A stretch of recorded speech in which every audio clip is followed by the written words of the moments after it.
Bismillahirrahmanirrahim.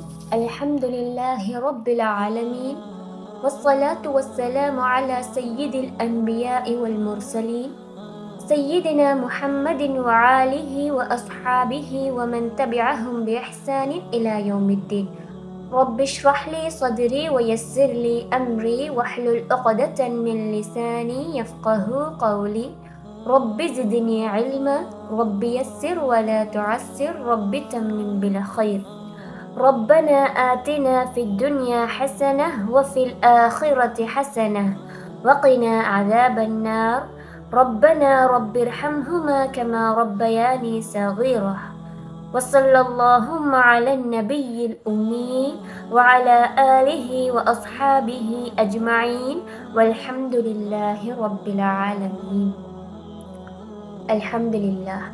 நாங்கள் மஹ்ரஜ் சிஃபத்துடைய பாடத்தில் இறுதி கட்டத்தில் நாங்கள் இன்றைக்கு இருக்கிறோம்.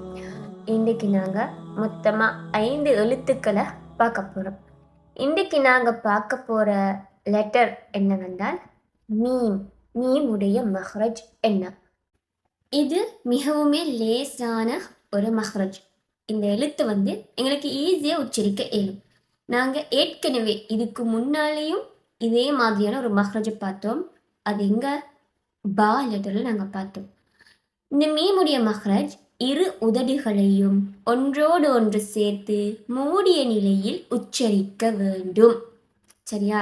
நாங்கள் இந்த எழுத்துக்களை உச்சரிக்கும் போதே எங்களோட உதடுகள் ஒன்றோடொன்று மூடிய நிலையில தான் நீக்க வேணும். சரி, இதே மஹ்ரஜை நாங்கள் பாவலையும் பார்த்தோம். ஒன்றோடொன்று மூடி அழுத்தமாக நாங்கள் உச்சரிக்க வேணும் என்று. இந்த பிக்சரில் பாருங்க, இந்த உதடு ஒன்றோடொன்று ஒட்டிய நிலையில் காணப்பட்டிருக்கு. அப்போ மீமுடைய மஹ்ரஜ் உதடுகள். அதை நாங்கள் எப்படி கிளியர் பண்ணுற? 2 உதடுகளும் ஒன்றோடொன்று சேர்ந்து மூடிய நிலையில் இருக்கணும்.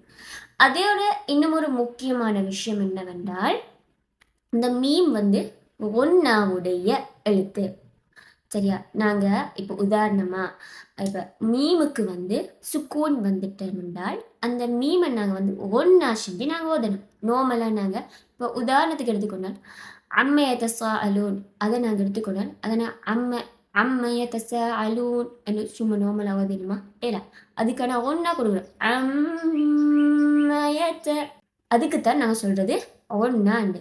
இந்த மீம் அந்த மூக்கு துவாரத்தில் இருந்து தான் ஒன்னாவுடைய சவுண்ட் சேர்ந்து வரும். சரியா? மீமை உச்சரிக்கும் போது ஒன்னாவுடைய சப்தத்தோடு சேர்ந்து மூக்கு துவாரத்திலிருந்தும் இந்த மீம் வெளியாகும். ஓகே, இந்த வீடியோவையும் பாருங்க.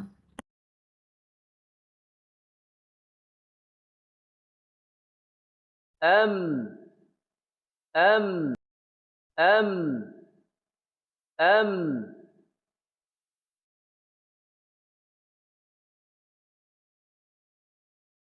أم أم أم أم أم أم أم أم أم. அடுத்ததாக பார்க்க போற லெட்டர் நூன். நூனுடைய மஹ்ரஜ். நாவின் நுனியானது மேல் முன் இரு பற்களுடைய ஈரில், அதாவது லாவின் மஹ்ரஜில் இருந்து சற்று கீழே தொடுவதன் மூலம் நா வெளியாகும். இந்த நா எங்கிருந்து வெளியாகும் என்றால், இந்த பிக்சர்ல நாங்க ராவை எப்படி பார்த்தோம்? இந்த பிக்சர்ல பாருங்க, ரா அந்த ஒரு மேட்டு நிலமான வேர்கள் நிறைந்த பாதி அந்த இடத்துல வைத்து உச்சரிக்கும் போது ரா வெளியாகும்னு பார்த்தோம்.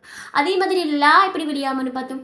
முன் 8 பற்கள், அந்த 8 பற்களும் நாவினுடைய முன் இரு ஓரங்களும் அந்த 8 பற்களோடு தொடும் பொழுது லா வெளியாகும்னு பார்த்தோம். இந்த ராவுக்கும் லாவுக்கும் இடைப்பட்ட ஒரு பகுதி, அந்த பகுதியில பெய்த்து எங்களோட நாவு போய் தொடுமாக இருந்தால்